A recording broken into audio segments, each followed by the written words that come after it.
Praise God. Hallelujah. So tunay nga po napakabuti ng ating Panginoon. Amen? Amen po ba mga kapatid? Amen. Hallelujah. Palakpakan muli natin ang ating Panginoon.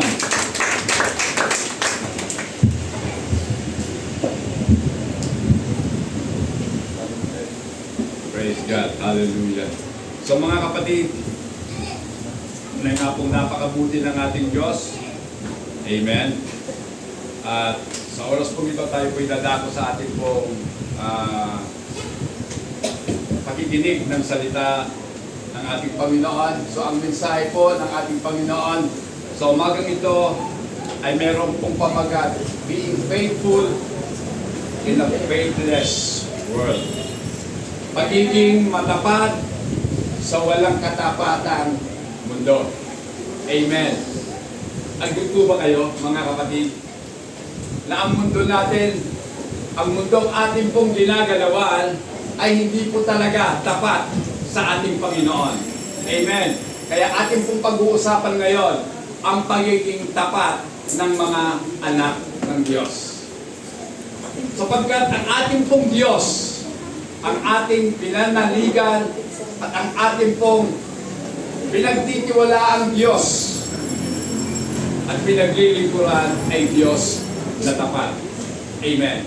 Siya po ang ating Ama, kaya bilang mga anak, dapat tayo rin po ay maging tapat sa Kanya. Amen. So, living out our faith boldly and faithfully is not always easy. Hindi po madali, mga kapatid, para sa atin ang mabuhay na meron po katapatan. Amen? Kaya bago po tayo magpasimula mga kapatid, introduction gano'n, tayo po muna iyuyuko at tayo po ay mananalangin mga kapatid. Hallelujah. Praise God. Panginoong Jesus, muli po sa amin pong paglapit sa iyo sa umagang ito upang mapakinggan ang iyong mensahe, Panginoon. Kami po ay buong pagpapasalamat at nagpupuring lumalapit sa iyo, Panginoon. Alam namin na meron po kayong mabuting inihanda para sa aming lahat. Amen. Sa kabila nga po ng aming mga nararanasan, mga kapagsubukan, mga pag-uusig dahil sa iyong pangalan, pero nananatili po, Panginoon, ang iyong katapatan at ang iyong kabutihan sa amin. At bilang ganti, Panginoon, nais din po namin na ipahayag sa iyo ang aming mga katapatan sa pagiging attentive po namin sa iyong mga salita at sa patuloy na paglilingkod sa iyo, Panginoon, sa kabila ng aming pong mga nararanasan. Ang lahat po ng ito ay dahil sa iyong dakilang katapatan sa amin. Kaya Panginoon, sa umagang ito, hinihiling ko po iyong pagpalain, Panginoon, ang iyong mensahe. Ang mga kapatid ko na makikinig, Panginoon, ng iyong mensahe, bless them all, Lord Jesus. Ganun din po ang iyong alipin na siyang gagamitin ngayon. Pagpalain mo po ang kanyang labi, ang kanyang isip, Panginoon, higit ang kanyang puso. Kung ano samot dalangin sa iyong banal at makapangyarihang pangalang Jesus. Amen. Amen. So mga kapatid, almost every day, we are confronted with a world that teaches lies and has no interest in the truth. So araw-araw po, halos minuto, tayo po ay kumakaharap sa mga pagtuturo ng sanlibutan na puro kasinungalingan. Amen. Hindi nyo lang po batid yan. Kung bubuksan po ninyo ang inyong mga cellphone, makikita po ninyo doon, halos karamihan po ay fake news. Amen. Sapagkat ang mundo ay wala po kailanmang interest sa katotohanan ng ating Panginoon. Sapagkat ang katotohanan, mga kapatid, ang buong mundong ito is under the influence of the evil one. Si Satanas po ang nag-i-impluensya ng sanlibutan ito. Pansin niyo ba? Ako po, pansin na pansin ko. Ang nangingibabaw sa mundo natin, puro kasamaan. Amen. Kaya nga po, mga kapatid, tayo po na mga anak ng Diyos, tayo po ay inilagay dito ng ating Panginoon upang magsilbing ilaw sa madilim na sanlibutan. Amen. Kaya nga po makikita ang kaibahan natin sa mundo. So ibang-iba po tayo. Bagamat sa katotohanan, mga kapatid, we often encounter opposition. Napakarami po talagang tunggalian na tayo'y mararanasan. Napakarami pong kumukontra sa atin. Amen. Ayun na naman yung mga born again daw. O diba? Pag manamit kayo, parang ang pepera ninyo, parang ang yayaman ninyo. Saan ba kayo pupunta? Sasamba kami. Sasamba lang pala eh. Bakit nakaganyan pa kayo?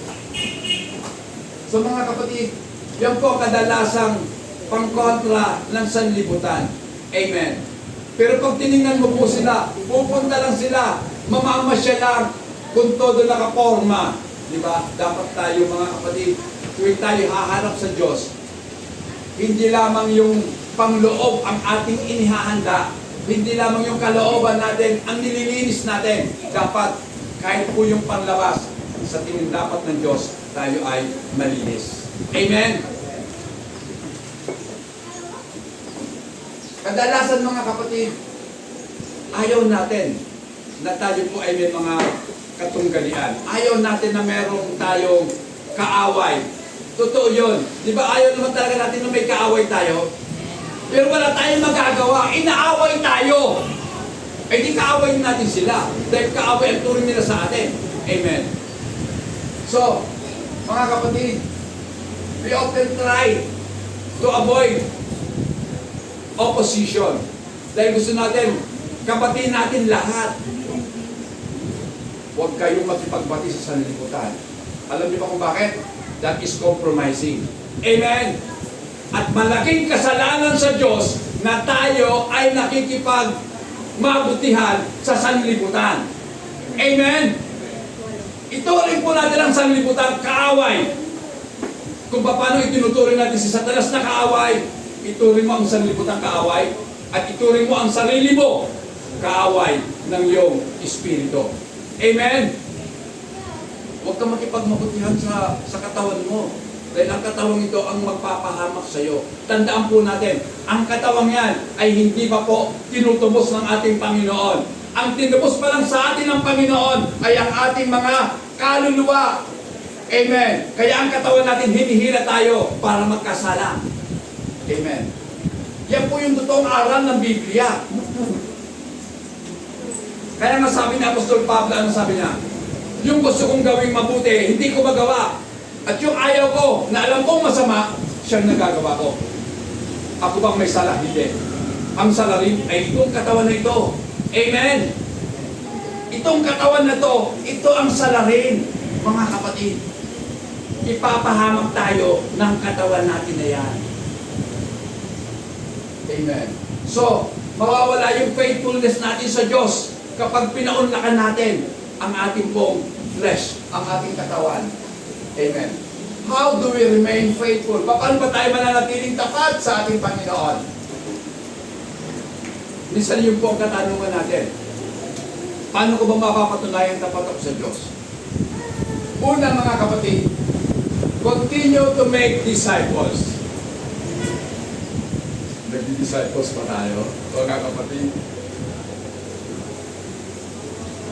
Continue to make disciples. So, kung kayo nag-iisip, paano ba ako makakapag-disipulo? Paano ba ako makagagawa ng disciples? Kung kayo yung mga magulang, i-disciples niyo yung mga anak ninyo. Amen. Turuan niyo sila. patungkol sa ating Panginoon. That is discipling, mga kapatid. Then, and discern between true and false teaching in a world that is drifting away from the truth. Mga kapatid, para tayo po ay manatiling tapat sa ating Panginoon, dapat meron tayong discerning spirit. Dapat alam natin sa puso at isip natin kung ano ang tama at kung ano ang mali. At kung ano ang tama, yun po ang ating sanayunan. Yung mali, huwag nating kapansinin. Huwag po nating gagawin. Amen. So, kinakailangan mayroon tayong discerning. At sa ngayon, mga kapatid, ang daming katuroang mali. Pastor, bakit nyo nasabi? Sa totoo, mga kapatid, hindi lahat ng narinig ninyo sa pulpito. Hindi ko po sinasabing pulpito ito, ha? Hindi lahat ng narinig nyo sa mga pulpito ay katotohanan. Sapagkat sa likod ng mga pangangaral ng salita ng Diyos, nakapaloob doon yung motibo ng nangangaral. Amen? Kaya dapat po, lahat ng mangangaral, ang motibo po nila para luwalhatiin ang ating Panginoon. Amen? Hindi upang magpayaman lamang. Dahil isang malaking kalukuhan sa isang mangangaral na yumayaman. Bakit kayo mayaman? Bakit hindi mo ibahagi ang yaman? Sa iyong mga tinuturuan, yan ba ang turo ng Panginoon? Nakakalungkot, mga kapatid. Diba? Kita mo na. Ang dami kong kilalang mangangaral. Dati, nakatira lang sa simpleng bahay. Ngayon, mansyon na. Ilan na ang kotse nila. Member pa ng mga golf club. Nakita mo na yan. Wow! Blessing yan, pastor. Blessing. Ha? Ito ba? Eh kung blessing yan, anong sabi? Patungkol sa blessing, anong sinasabi? Ni Apostol Santiago. Di ba? Mabuti pa yon? Amen. Mabuti ba ang naging motibo mo sa pangangaral? Eh wala akong magagawa kasi pinagpapala ko. Eh kung pinagpapala ka, i-share mo ang pagpapala mo sa iba. Amen? Share mo. Sige nga, mag-enumerate na kayo. Kung meron kayo nakita mga apostol na yumaman, hindi ba wala? Lahat sila pinatay. Bakit sila pinatay? Dahil sa pangangaral nila ng mabuting balita. Dahil may oposisyon ang sanlibutan. Amen. Ngayon, kung tayo po ay mangangaral ng likong mga katuroan, tiyak po yun. Maraming aayon sa atin. Amen. At ang kadahilanan kung bakit kaunti lang, mga kapatid, sapagkat sinasabi ng banal na kasulatan ang katotohanan, kakaunti lamang ang maliligtas. Amen. Ang mundo po ay palayo ng palayo sa katotohanan. They are drifting away from the truth. Next power. Ngayon, mga kapatid, let's explore through the passages of Scripture, verse by verse. Ito po ang gustong-gusto ko talagang pag-aralan. Mag-aral po tayo ng Biblia, verse by verse. Hindi po yung padampot lang. Kinakailangan po talaga, verse by verse, mga kapatid. Ang tawag po ay exposition, mga kapatid. Reviewing it, context, interpreting, and offering application. So, kinakailangan po bilang tagapagturo, tayo po ay marunong umunawa. So, kaya po natin i-interpret ang salita ng Diyos. Hindi ayon sa ating sariling kaunawaan, kundi ayon sa sinasabi ng banal na kasulatan. Amen.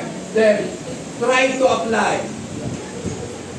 Sikapin po natin ilagay sa gawa ang ating pong mga napag-aaralan.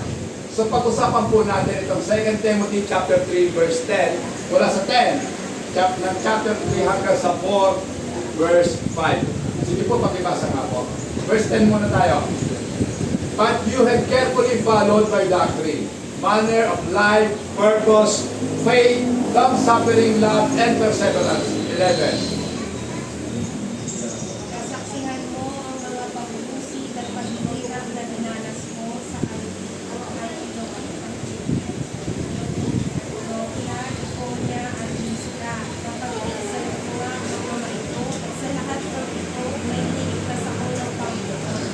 12. Gayon din naman, ang lahat ng nagnanais mabuhay ng matuwid bilang kakasunod ni Kristo Jesus ay daranas ng mga pag-uusig. Amen. 13. Sige po, diretso hanggang 4-5. Samantala ang masasama ay lalo namang magpapakasama at ang manlilinlang ay patuloy na manlilinlang at sila man ay malilinlang din. Amen. Tuloy.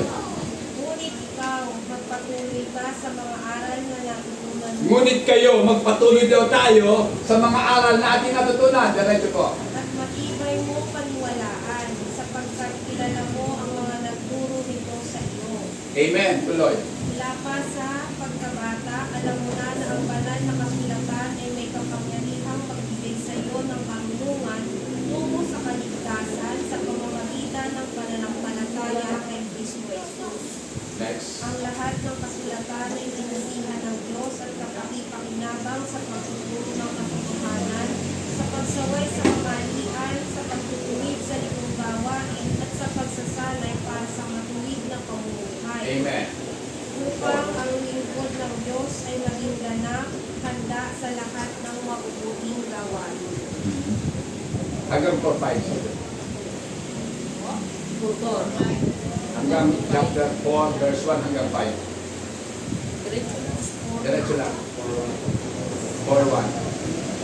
Sa harap ng Diyos at ni Kristo Jesus na hahatol sa mga buhay at sa mga patay, alang-alang sa kanyang pagdating bilang hari, inaatasan kita. Ipangaral mo ang salita ng Diyos, pagsikapan mo gawin iyan na papanahon man o hindi. Himuin mo at pagsabihan ng mga tao at palakasin ang kanilang loob sa pamamagitan ng matyagang pagtuturo. Sapagkat darating ang panahon, hindi na sila makikinig sa wastong kasukan. Sa halip, susundin nila ang kanilang mga bibig. Maghahanap sila ng mga tagapagturo na walang tuturo, kundi ang ibig lamang nilang marinig. Amen. Hindi na sila makikinig sa katotohanan. Sa halip ay ibabaling ang kanilang pansin sa mga kantang isip. Amen. Ngunit ikaw, maging maninahon ka sa lahat ng oras. Magtiis ka sa panahon ng kahirapan. Gampanan mo ang tungkulin ng isang mangangaral ng magandang balita at tuparin mo ng lubos ang iyong paglilingkod. Amen. So purihin po ang ating Panginoon sa pagkabasa ng kanyang mga salita.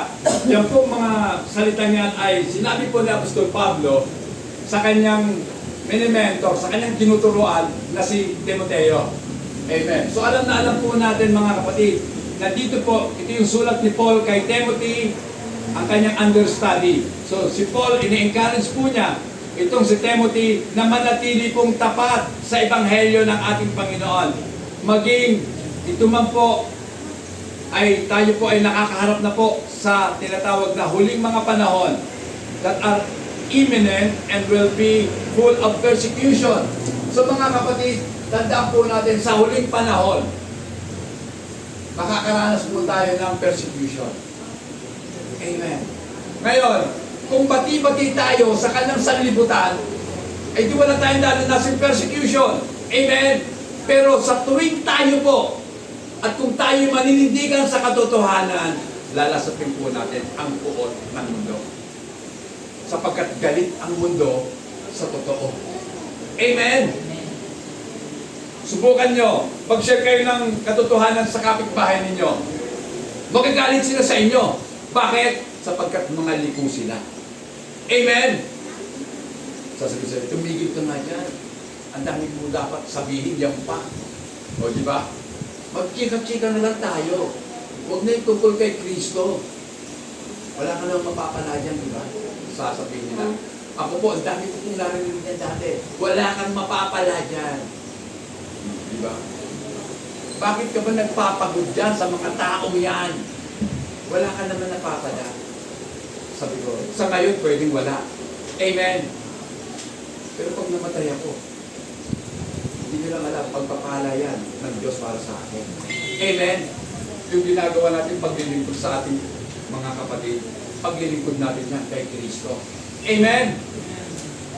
Yung pagpupunas mo ng upuan sa umaga, paglilingkod mo kay Kristo yan. Yung pagmamak mo ng sahig, pagwawalis mo sa labas, paglilingkod mo kay Kristo yan. Amen. Hallelujah. Ngayon, payag ba kayo, susuluhin ko lang lahat? Willing naman akong ibahagi sa inyo yan eh. Di ba? Sama-sama tayo. Tama? Sama-sama tayo maglingkod sa ating Panginoon upang pagharap natin sa Diyos. Lahat tayo ay may katimpala. Amen? Bakit yun si pastor lang kasi? Oh. E diagahan din natin para sama-sama tayo. Amen? Lagi ko nga pong hinahamon ang mga kabataan. Bakit sa panahon ng pasukan, ang aga ninyong magising? Uulit-ulitin ko para na ako sirang plaka. Pero bakit pag linggo? Eh, pastor, yun lang naging time namin para matulog ng masarap. Hindi pag uwi, matulog kayo. Tama ba ako o mali? Sino ba dito mga inaantok?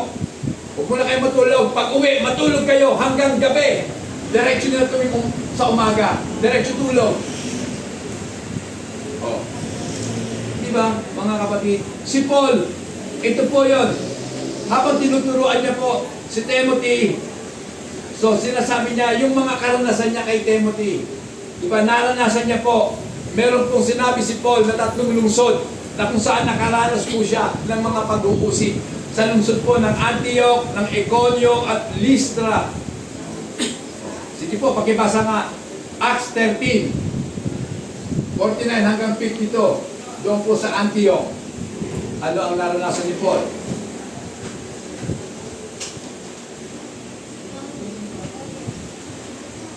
Kaya tumaganap sa buong lupain ang salita ng Panginoon. Ngunit ang mga pinuno ng lungsod at ng mga dipotong babae na kilala sa lipunan ay sinulsulan ng mga Hudyo upang usigin sila Pablo at Bernabe at palayasin sa lupain iyon. Kaya ipinaspag ng dalawa ang alikabok sa kanilang mga paa bilang saksi laban sa mga tagaroon at sila'y nagpunta sa Iconio. Ang mga alagad naman sa Antioquia ay napuspos ng kagalakan at ng Espiritu Okay. Santo. So, nakita niyo naman mga kapatid, noong pang panahon, marami na pong marisol. Diba? Sinulsulan ng mga ng mga Hudyo, ang mga tao na usigin sila Pablo at Barnabas. Diba? Marami ng mga sulsuleran noong araw pa. Amen. So pinag-uusig sila. Okay, basahin po natin sa Iconium naman. Ito pong Acts 14, 1 hanggang 7. Gayun din ang nangyari sa Iconio, sina Pablo at Bernabe pumasok sa sinagoga ng mga Hudyo. Napakahusay ng kanilang pangangaral kahit maraming Hudyo at Griego ang sumampalataya. Ngayon man may ilang Hudyong ayaw sumampalataya. Sinulsulan pa nila ang mga hintil at nilason ng isip ng mga ito laban sa mga kapatid na natili roon nang matagal sina Pablo at Bernabe at butapang silang nangaral tungkol sa Panginoon. Pinatunayan ng Panginoon na totoo ang pangangaral nila tungkol sa kanyang Amen. kapandahang loob. Sa pamamagitan ng pagbibigay sa kanila ng kapangyarihang gumawa ng mga himala. Kaya lahat ang mga tao sa lungsod may pumanig sa mga Hudyo at may pumanig din sa mga apostol. Inalak ng mga hintil at mga Hudyo kasama ng kanilang mga pinuno na saktan at pagbabatuhin ng mga apostol. Subalit nang malaman iyon ng dalawa, sila'y tumakas papuntang Lystra at Derbe ang mga lungsod ng Liconia at sa mga karatig na lupain at doon sila nangaral ng magandang balita. So nakita niyo mga kapatid, hindi po kaduwagan ang tumakas sa mga pag-uusig kasi pupunta sila sa isang lugar at doon naman sila mangangaral. Pero pansin nyo, lahat ng pinupunta nila, binabato sila, sinasaktan po sila. Ibig sabihin, iba talaga ang aral na dala-dala ng mga apostol. Aral ni Kristo na kung saan talagang ang tugon ng tao pananakit sa mga mangangaral. Amen. Kaya nga, panahon na po para sabihin natin ang katotohanan. Kahit na po tayo masaktan, tanggapin na lang natin. Sapagkat ang totoo mga kapatid, kung ikay sinagtan dahil kay Kristo, dakila ang iyong gantimpala na naghihintay sa langit. Amen? Eh kung dito api-api ka lang, okay na. Diba? Mahalaga ang gantimpala sa langit. So totoo mga kapatid, minsan lang mamamatay ang tao. Anong gusto mong mamatay sa sakit? O mamatay kang sinasaktan nila dahil sa pangangaral mo patungkol kay Kristo? Mamili ka lang. Friend mo ang buong mundo, pero kaaway mo si Kristo. At kung pinili mo ang kabila, ano yun? Pag binaligtad po natin, gawin natin kaibigan si Kristo, kaaway natin ang buong mundo. Pero kung ginawa natin kaibigan ang mundo, kaaway natin si Kristo. Saan na doon? Then, puntahan po natin doon sa Listra. Ano sinasabi ni Paul? Acts 14, 19 hanggang 20. Ngunit may mga Hudyong dumating doon mula sa Antioquia at Iconio. Sinusulan nila ang mga taga-Listra laban kay Pablo, kaya't siya'y pinagbabato nila. Sa takot ay kinalaglag nila sa labas ng bayan sa pag-aakalang siya'y patay na. Subalit nang dumating ang mga alagad at panibutan siya, tumayo si Pablo at pumasok sa lungsod. Kinabukasan nagpunta sila ni Bernabe sa Derbe. So nakita niyo mga kapatid, talagang hindi sila tinatantanan. Kahit saan sila pumunta, sinusundan ng mga solsolera. Amen. Uy, andyan na naman pala yung dalawang yan. Oh, ginugulo ulit ang mga tao, batuhin. Doon po naranasan ni Pablo na mamatay. Amen. At siya nakapunta sa ikatlong langit. Diba? Mababasa natin sa Book of Acts, siya ay binato. Ang sabi ni Paul, meron akong kilala. Matagal ng panahon yun, mga 30 years ago na siya'y namatay at napunta sa ikatlong langit. Si Pablo mismo yun.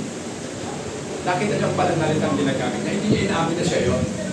Mataling haga. Pero kung babasahin natin ang banal na kasulatan, makikita mo si Pablo yun dahil doon sa Listra, binato siya. Amen. Pero nung dumating ang mga alagad, bumangon si Pablo. Then akala ng mga tao, patay na si Pablo. Kasi lahat ng binabato, namamatay. Diba? Pero bakit kaya ang mga namamatay? Laging pinupost nila. Sabi, ito nakarating na sa impyerno. Ito daw ang nakita niya sa impyerno. Kasinungalingan yon. Sabi nga ni Paul, ang nakita niya doon, hindi pwedeng sampitin ng mga tao o ng nakakita. So bakit sinasambit-sambit nga? Ano to? Takutan? Hindi mo kinakailangan takutin ang mga tao. Ang dami nga, mga Christian, puno, nananakot tungkol sa impyerno. Ba't kinakailangan takutin ang tao? Ang ituro mo, hindi takot. Ituro mo yung pagmamahal kay Kristo. Dahil kung mahal mo si Kristo, ayaw mo nang gumawa ng masama. Dahil alam mo, masasaktan si Kristo sa pagsuway natin sa kanyang kalooban. No need na takutin mo ang tao. Ang ipangaral po natin, yung pag-ibig ni Kristo sa kanyang bayan, sa kanyang mga piniling kawan. So pinipili po ng ating Panginoon ang kanyang ililigtas. Yan po yung totoo. Kaya nga po, sa mga pinili, Pao, next na tayo, expect persecution. Sa mga pinili po, asahan na po natin pag-uusig. Amen! Handa na ba kayong mausig? So expect na tayo mga kapatid. Paul endured persecution. Doon po sa tatlong lungsod na ating pong sinampit kanina, na kung saan tayo po'y binibigyan ng babala, na tayo rin ganyan ang sasapitin. Tayong lahat ay uusigin kung tayo magiging tapat sa ating Panginoon. Amen. We must live according to God's Word. Timothy was raised by Christian mom and grandma. Kilala po natin ang nanay ni Timothy. Tama? Sino ba nanay niya? At sino lola niya?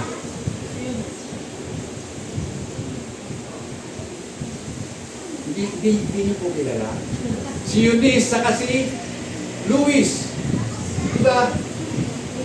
So, pinalaki siya ng lola at nanay niya sa aral ng Diyos. Kaya, nung si Timothy ay lumaki na, may takot na siya sa Diyos. Dahil sinanay na siya ng kanyang mga magulang patungkol sa Diyos. Tinuruan eh. Kaya si Pablo ay hindi po nahirapan na i-mentor itong si Timothy. Dahil meron na siyang tanim eh. Ngayon, kailangan na lang ni Paul na i-polish yun. Diba? Kaya tanggalin yung mga hindi dapat na nandoon pa kasi sa lumang tipan sila na nanalig eh. O diba? Tinanggal ni Paul yun. Pinalish. Ngayon, napakakintab na, napakalinis na ngayon dito si Timothy. Amen. So, yung mga pagsaway ng magulang, kayong mga anak, pakinggan nyo ang mga magulang nyo. Dahil kailanman ang magulang walang inisip para sa ikasasama ng kanilang mga anak. Kung kayo pinagbabawalan, pakinggan nyo sila. Alam nila yan eh. Nanggaling na sila doon. At ayaw na nilang maranasan yun. Amen? Huwag nyo nang ipagpilitan sa amin na sasabihin nyo, kasi pastor, experience is the best teacher. Gusto rin namin maranasan yan. Kayo. Kaya nga, tinuturuan na namin kayo para hindi nyo na maranasan pa. Naranasan na namin yan, mahirap talaga, pero totoo. Best teacher. Kaya, bilang mga natuto sa best teacher, ituturo naman natin sa kanila para hindi na sila daanan pa. Tama? Okay. So, mga kapatid, at ang sabi nga po dito, napakaganda, no? Nawa daw ay hindi tayo isa sa mga tao na nadaya at nandadaya na din. Amen? So, ganun talaga eh. Ano bang gusto ninyo? Nadadaya kayo? Para makapandaya din. Di ba? Deceived and being deceived.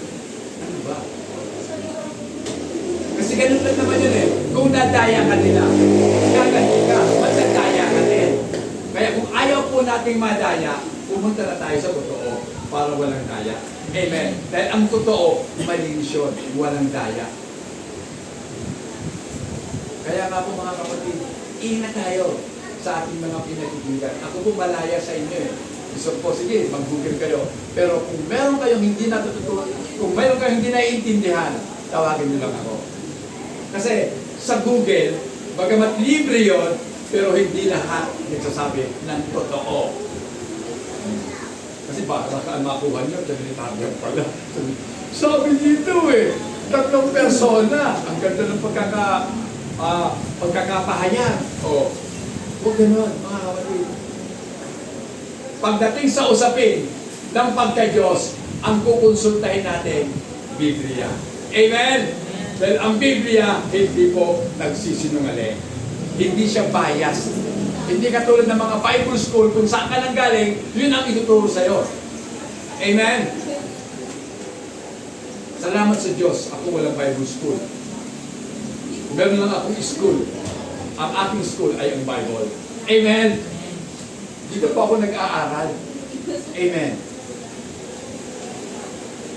Hindi ako produkto na kung anong denominasyon, mga kapatid. Dahil ang sabi ng Biblia, meron lang isang Diyos. Kaya yun ang pinaniniwala ko, isang Diyos. Okay. So, kung tayo po ay dadanas ng kahirapan, hindi po ba kinakailangan po tanggapin natin ang persecution na yan. We must accept the persecution. Tanggapin po natin, mahirap talaga ang buhay ng pagsunod kay Kristo. Hindi madali. Amen? Hindi katulad na sinasabi ng ibang mga preacher, madali lang naman sundin ang Panginoon eh. Sino sabi? Biblical ba yun? Hindi. Dahil dadanas ka na ng persecution eh. Amen? Dadanas ka ng hardship dahil sa paniniwala mo kay Kristo. Dahil ang buong mundo galit kay Kristo. Okay. Ngayon, what are we to do? Ano bang gagawin natin? Ano gagawin natin? Ang totoo, hindi naman po tayo ang nagbabago ng tao. Kahit tayo nagsishare sa kanila, wala tayong karapatang baguhin sila. At wala tayong kakayanang baguhin ang isip at puso nila. Tanging ang Panginoong Jesus lamang ang may kakayanan na baguhin ang takbo ng kanilang pag-iisip. Amen. Subalit, we continue to live for Christ as we know how. Amen. Nagpapatuloy po tayo mabuhay kay Kristo dahil alam po natin kung paano tayo mabuhay. Kinakailangan po natin sundin ang ating Panginoon. We remain fully committed. So manatili po tayong committed sa ating Panginoon. Amen. Then, we must live according to God's Word. Timothy was raised by Christian. Tapos na pala ito. Okay. Mga kapatid, from beginning to end, Paul urges Timothy to remain faithful to his Christian upbringing, even in times of trials. So, ito po ang sinasabi ni Paul kay Timothy. Timothy, kahit sa panahon ng matitinding pagsubok, manatili kang tapat sa ating Panginoon. Amen. Parang sinasabi sa atin, kahit wala kang makain, huwag kang gagawa ng masama. Huwag mong gayahin kung napapanood mo sa TV. Nung mahuli yung hold-upper, bakit ka nang hold-up? Wala ko kasi akong mapakain sa pamilya ko eh. Lapit sa patalim. Tanga. Ay, sorry. Hindi mo ba alam, lahat ng kumakapit sa patalim na susugatan? O, di ba? Sinabi ko, sinadya ko talaga sabihin yung TANGA niyo. Kasi ganun talaga yung mga tao. Kapit sa patalim ang tawag doon. Ayun na, alam nyo na. Nakita mo ng patalim, may kakapitan mo. Kumapit ka kay Kristo. Amen! Dahil si Kristo ang tagpagpagpas natin. Amen. So sa ating Panginoon tayo kumapit. So, we must remain faithful. Maging faithful po tayo sa kung ano man ang ating natutunan sa Biblia. Amen. Are we living out the faith and righteous life described in the Scripture? Tayo ba ay namumuhay ayon sa pananampalataya, ayon sa sinasabi ng banal na kasulatan? Nabubuhay ba tayo doon? O tayo pa rin ang nasusunod? Mga kapatid, tandaan po natin, ang Bible ang ating pong guide sa buhay. Amen? Mababasa po natin yan doon sa 2 Timothy 3:16-17. Di ba? Na kung saan, sinabi po ni Paul na ang Bible is inspired by God. Amen? Kaya nga po, dahil ito ay may inspirasyon ng ating Panginoon, dapat po natin ito pagtiwalaan. The Bible is the ultimate guide to a godly living. Wala na pong ibang pwedeng gumabay po sa atin para sa maka-Diyos na pamumuhay, kundi ang Biblia, mga kapatid. Higit pa ito sa ating mga maka-Diyos na magulang. Sapagkat ang ating mga magulang, dumedepende rin po naman yan sa Biblia. Kaya ito po ang ating guide sa ating po pamumuhay. Amen? Wala nang iba. Amen. Bible. The Bible is inspired by God. So, mapapasa po natin doon, ang Biblia po ay meron pong pagkasi ng Diyos. Then, it is useful for teaching. So, magagamit daw ito sa pagtuturo, sa paglilingkod, sa pangangaral ng Ebanghelyo. Then, essential for rebuking, correcting, training, and righteousness. Para bagang ang tunog, para kang nagdi-disciple making. Para tayong nagtuturo, para sila man ay maging mga alagad ni Kristo. Parenting, mentoring, growing in our own faith. Kapag ginawa po natin yan, tayo po ilalago sa sarili po natin mismo pananampalataya. At hindi lang yan mga kapatid, pang-apat, able to equip us for every good work. Ang Biblia po mga kapatid, ang siyang nagiging sumasangkap sa atin para tayo ay makagawa ng mga mabubuting gawa. Amen. So saan mo ba matututunan ang mabuting gawa? Sa Simon. Amen. Hindi naman tinuturo yan sa mundo eh. Mabuting gawa. Sa paaralan po natin, alam niyo mga kapatid, ang laki ng problema ng mundo, ng Pilipinas, sa totoo lang. Kasi bata pa, tinuturoan na agad makipag-compete. Ano yun? May paligsahan na kagad. Pagalingan. Hindi. Ano kinakailangan? Anak, kaya ako ha, pag-usayan mo para first honor ka, para may medal ka. Sa Japan, walang ganon. Lahat ng mga bata doon, pumapasok sa school, walang itinuturong academic. Wala! Ang itinuturo po doon, good manners. Kaya taglay ng mga Hapon, yung good manners nila. Diba? Pag nagbaw ka ng ganyan, magpapaw sila na mas mababa pa. O, diba? Eh sa atin, may mamano, parang wala lang. Turo po kasi natin yan, mga kapatid. Bata pa lang, turuan na natin kung paano maglipit ng hinigaan, kung paano maglinis ng bahay. Diba? Sa eskwelahan po sa Japan, pinakakain yung mga bata. Pagkatapos nila kumain, dadalhin po nila yung kinainan nila. O, di ba? Huhugasan nila yan. O, walang mga muchacho-muchacha. Eh tayo may tagalinis pa sa... May janitor pa sa school, di ba? Pero nung tayo Sister Penny, walang janitor, di ba? Kami! Bago mag-umpisa ang klase, maglilinis muna. Oh. Walang tagagamas ng doon sa labas kasi madamo yung ano namin eh. Talagang masarap maglaro sa mga damuhan. Pag manatas ng damo, sabi ng teacher namin, magdala kayo ng mga ita. Oh. Tatabasan niyo yun. So, di ba? Kami. Kaya natuto kami sa mga gawain. Di ba? Sino ba yung lalaki naglalaba? Ako, malaki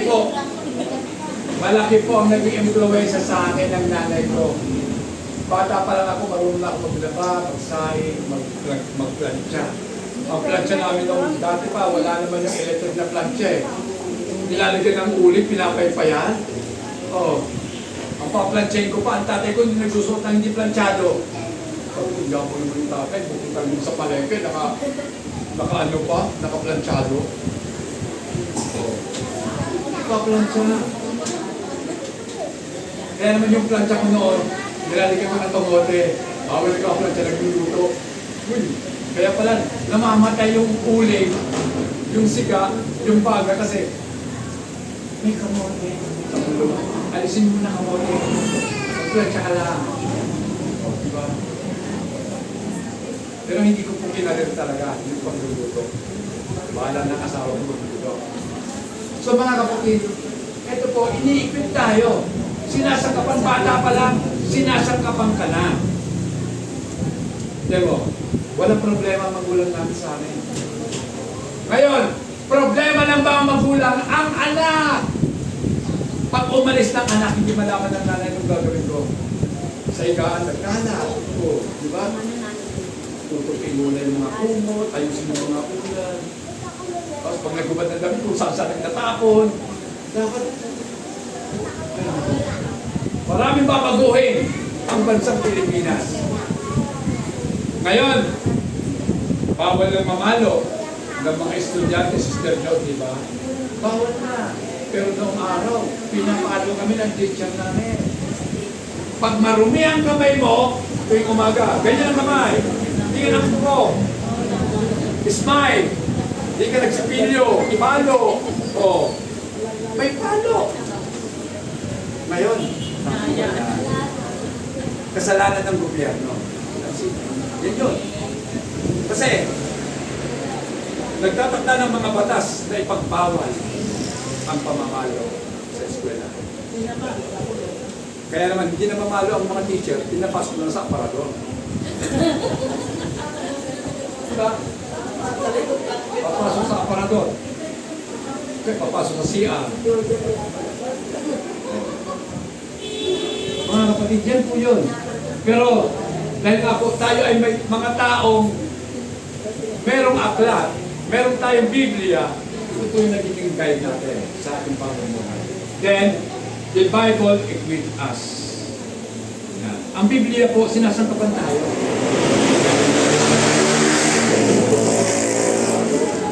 Okay. So, pag sinabi pong equipping us, tayo po ay hinuhubog. Tayo po ay sinasanay ng Biblia para sa mabubuting magagawa. Yan. What are those good works for which Paul wants Timothy to be equipped?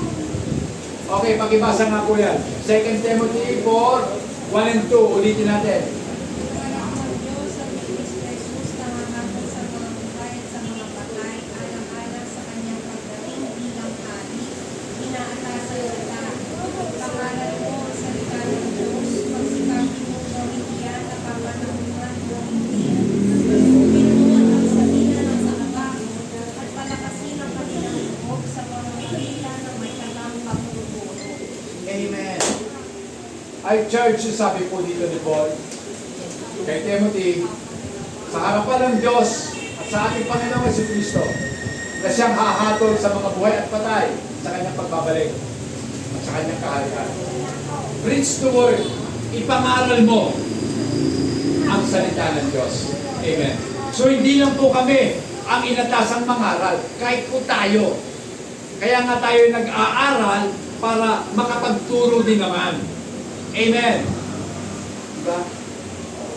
Kasi huwag niyo pong iasa lahat. Sabi ko nga lagi, huwag nating iasa sa mga teacher na ang ikatutupo ng ating mga anak. Sa bahay pa lang, turuan na natin. Amen? Ang totoo po, ako'y pumasok ng kinder, marunong na akong magbasa, marunong na akong magsulat ng pangalan ko. Kailangan ko lang mag-kinder para maka-grade 1. Oh, diba? Kasi proud na proud yung lola ko eh. Naalala ko. Kasi ako yung unang apo niya. Kaya ako'y palaki ng lola. Hindi nga ako pinaglakad ng lola ko eh. Papasok sa school, hindi ako pinaglakad. Inilagay ako sa kanyang balikat. Lola, ba't naman ganyan? Sige lang. Pero bago kami pumunta ng school, pinakain ako. Nabasa mo doon sa Bible. Hindi ko lang alam kung sinong propeta yun eh. Pinakain ng Panginoon ng kanyang salita, ng aklat. Ginapit-gapit, ipinakain. Ako po pinakain ng lola ko. Nagtsampurado siya. Ginupit-gupit. Yung kartilya. Alam niyo yung kartilya? Hindi ko alam si Sister Pelia. Yung abakada. Ginupit-gupit ng lola ko yun. Inalo po sa champurado, pinakain sa akin. Ako, kainin mo yan. Tatayin ko ka sa paliwalo. Talaga. Alam niyo po ba, pumasok ako? October ako pumasok, birthday ko. October 18. Ayaw lang nga sana akong tanggapin ng teacher eh. Kasi kalabit na October na. Pero sabi ng lola ko, makulit yung lola ko eh. Teacher, marunong yan magsulat, marunong magbilang, marunong magbasa. O, tinanggap ako. Pagtapos ng taon, third honor lang naman. Diba? Sabi nila, kalahati ng taon na lang yung pumasok eh, honor pa. Hindi lang kayo. Diba? Pero mga kapatid, totoo yun. Nalala ko tuloy si Rizal. Diba? Si Rizal, bago nag-aral, sino ang unang naging teacher niya? Yung nanay niya, Teodora Alonso. Diba? Si Tandan Sora. Wala sa Quezon City yun ha. Nandito sa Calamba. Yung nanay niya, tinuruan siya. Kaya bata pa lang, marunong na. Pagdating sa eskwelahan, hindi na problema ng teacher, turuan pa. Kumbaga, huhubugin na lang, gagabayan na lang ng teacher. Amen? Dapat tayo mga magulang, tayo ang gabay. Tayo tagapagturo sa ating mga anak. Ang batang lumaki sa palo, ano sabi? Mabait. Siyempre. Dahil ayaw mo mapalo, babait ka. Eh, kumusta ang mga anak natin ngayon? Napapalo pa ba? Nanay na pinapalo. Nanay ang papaluin, ang pamalo, 2 por 2. Diba? Kaya pag hindi mo sinuwento yung anak mo nung maliliit pa, kayo ang susutuin ito sa pagtanda ninyo. Amen. So ang Biblia po nagtuturo ng ganun eh.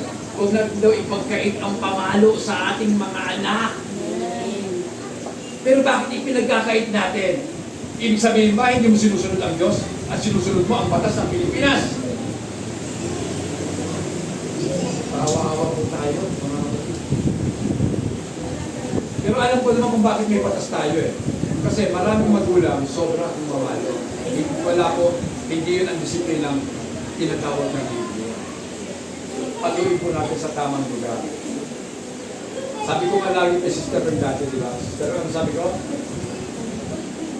pag ikay galit, handa ka ng mamalo, pangalanan mo ang anak mo. Then pag hindi ka nagalit, saka mo paluin. Hindi na po mapapano, hindi na galit eh. Wala nang itik.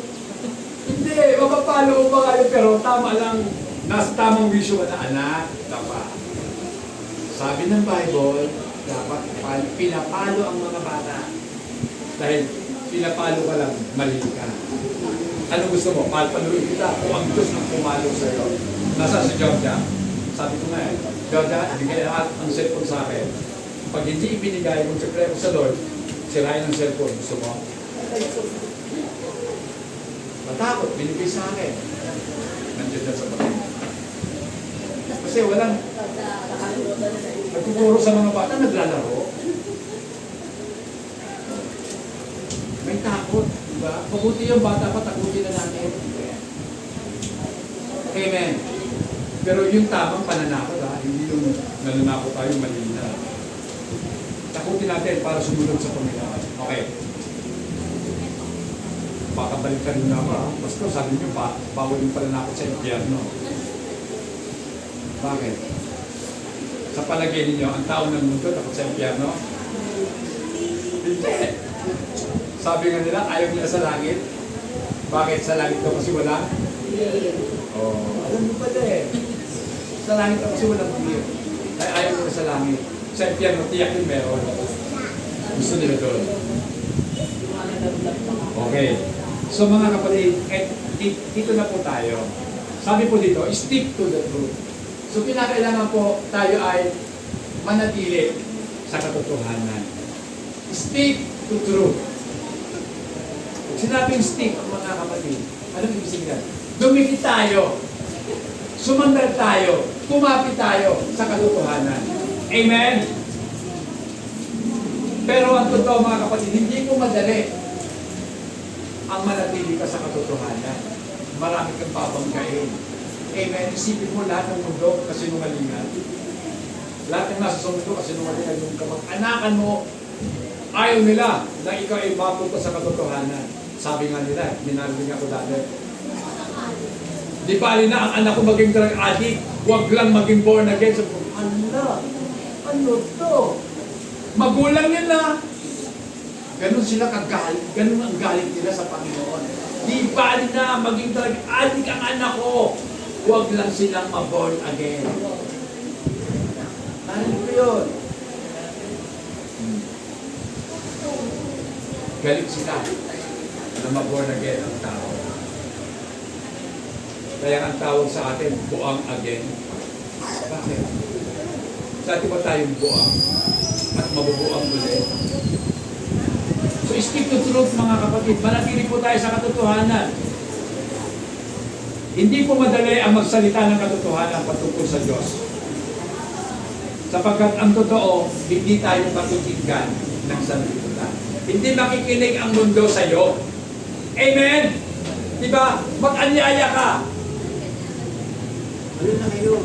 Mag-aral tayo ng salita ng Diyos. Ano sabi sa'yo?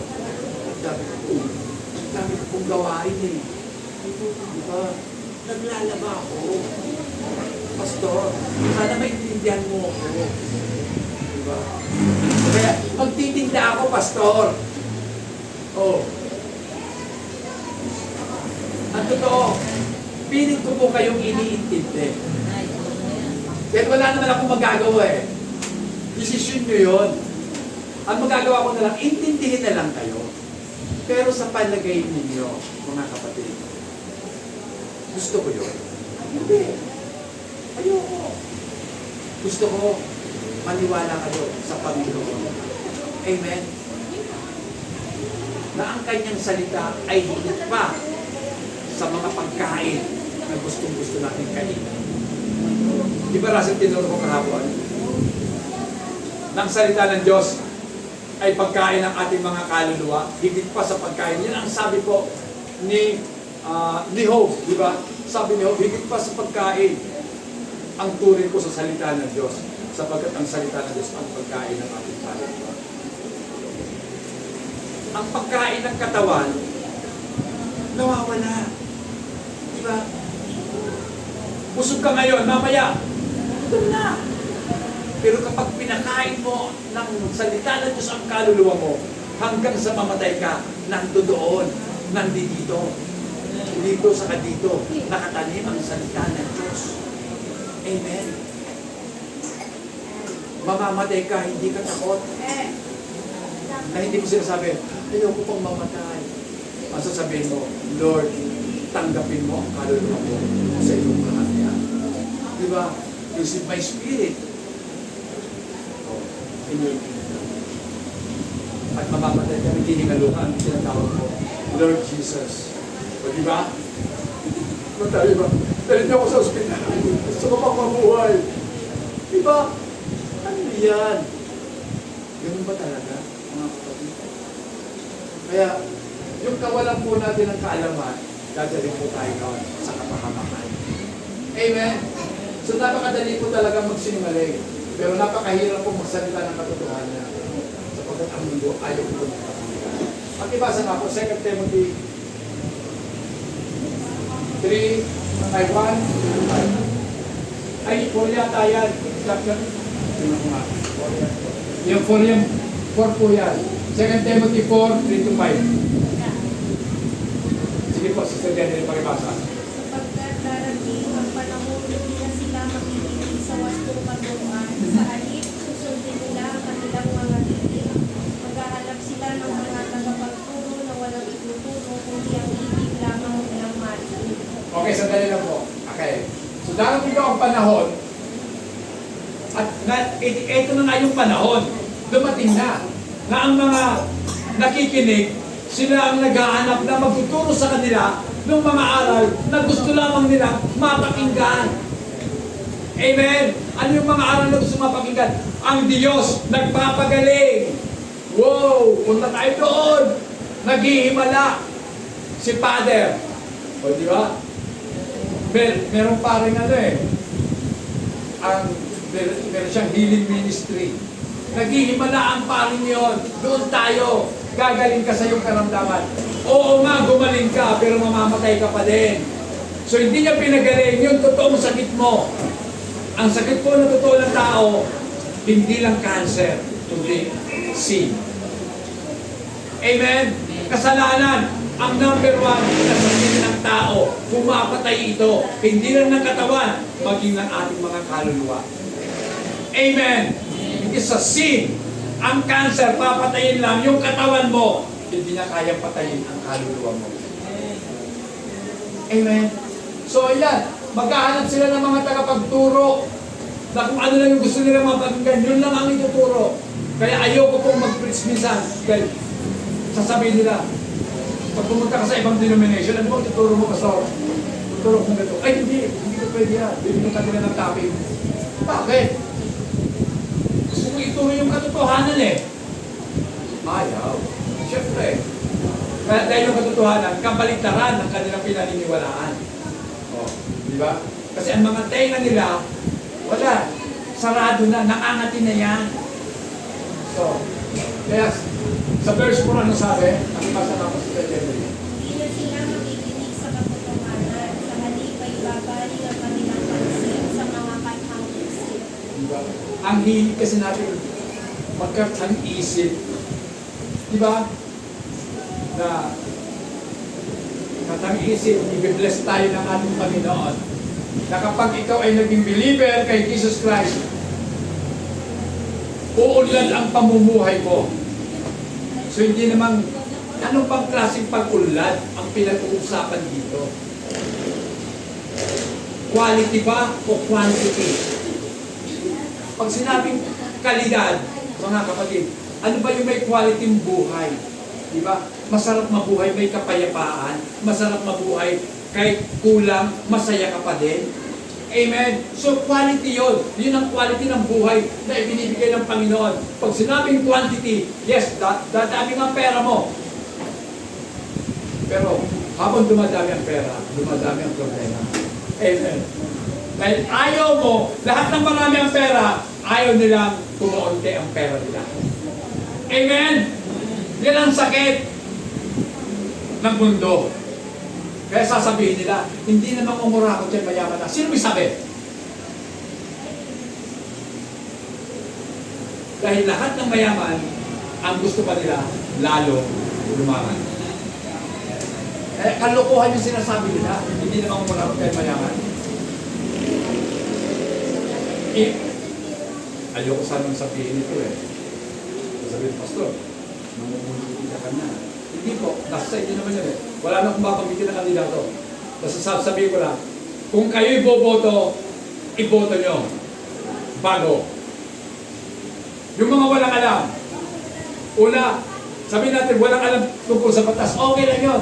Dahil walang alam din mo yun sa pamumurakot eh. Di ba? Wala namang alam. Takot lang yan mangurakot. Oh, di ba? Pero kung ibubuto nyo yung mga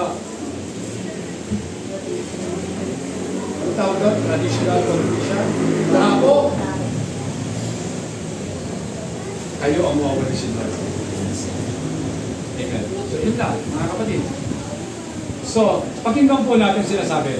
Inwardly, mga kapatid, meron po kasing tugon lagi ang tao. Dalawa ang tugon lagi ng tao patungkol nga po sa katotohanan. Inwardly, we need to speak to the truth. Sa pangloob, na tugon po natin, pag sinabing panloob, ang pinag-uusapan, yung kalooban ng tao. Amen. So tayo po magpo-focus doon sa mabuti. Amen. Ititignan lagi natin yung mabuti at yung kaliwanagan. Amen. Kasi ang dami pong aral na lumalaganap ngayon. So hanapin natin yung mabuting aral. At ang dala sa atin, liwanag. Amen. We don't make up our own theology. Huwag po tayong gagawa ng sarili nating mga aral. Amen. Kung ano ang aral na itinuturo ng Biblia, doon po tayo mag-stick, mga kapatid. Amen. Allowing our belief and worldview to be shaped by the Word of God. Lahat po tayo may pananaw sa buhay. Lahat tayo may pangarap. Hayaan po natin na ang salita ng Diyos ang bubuo ng ating mga pangarap. Amen. Huwag natin pasusundin ang salita ng Diyos sa ating mga pinapangarap. Baliktad yun, mga kapatid. Hayaan mo na ang pangarap mo hubugin at anyuhan ng salita ng Diyos. Amen. Then, outwardly, mga kapatid, ano ba ang tugon natin sa ganitong mga panahon? Outwardly, we need to remain calm. Kalma lang, sir. Sabi ba? Magulo na sila. Kalma ka lang. Yun yung panglabas na tugon po natin. To remain calm and not be distracted by any situation. Huwag po tayong panadala sa mga sitwasyon. Amen? Kung sila nag-rally doon, hayaan sila mag-rally. Amen. Bahala sila. Gusto nila yan. Sabi, wala naman kami bayad. Hindi wala. So, gusto nila yan eh. Okay. So, enduring hardship that comes with sticking up for the truth of God continually to preach. So, sinasabi po dito, kinakailangan po ma-endure natin. Makailangan po natin ang hirap ng buhay sa pamamagitan ng pananatili natin sa katotohanan ng salita ng ating Panginoon. Continue to preach the gospel and serve others. Do our things to the Lord, no matter what. Gawin po natin mga bagay na pinagagawa ng Diyos. Ano man ang katumpas nito. Amen? We must live out our faith. Ipamuhay po natin ang ating pinaniniwalaan and remain loyal to God. even in times of persecution. Then, conclusion na po tayo. Okay, conclusion na. God is challenging us to discern between true and false. Ayan, alam niyo na ba kung ano yung mabuti at kung ano ang mali? Meron ba kayong discerning spirit, mga kapatid? Sapagkat ngayon, napakaraming mga false teacher. So mag-focus po tayo sa katotohanan para ma-discern natin kung ano ang totoo. Amen. Yung mga nagkatrabaho po sa bangko, lalo na po yung mga bank teller, alam na po nila kung ano yung fake kahit hindi na tignan. Kasi sanay na po sila humawak ng mga legit na pera. Kaya pag may naligaw na fake, alam ka agad yung fake yan. Fake na talaga. Oh, pero din po mga kapatid, sanayin natin ang ating sarili sa salita ng Diyos para pag dumating ang mga maling aral, alam mo na mali. At hindi mo na ito yayakapin pa. Because, dahil ang katotohanan mga kapatid, ito, He is calling us to disciple a young believer. Tinatawag tayo ng Diyos para turuan ang mga bagong mananampalataya na maging loyal sila sa ating Panginoon. Dahil ang katotohanan, hindi tayo iiwanan ng ating Panginoon. Siya ay kasama natin at siya ay sumasa atin. Amen. Kasama natin siya at nasa loob siya. Kaya mga kapatid, purihin natin ang ating Panginoon. Tayo po tayo na kapatid.